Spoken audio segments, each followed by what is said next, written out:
এই ওই চেনটা ওইদিকে বানা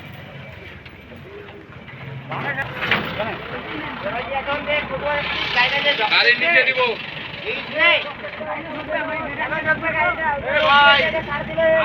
বসাই দিয়া গাড়ি রাস্তা করে টানে একটা আলু নষ্ট হবে না। নামে যাবে ওই টাকা তুলে দিব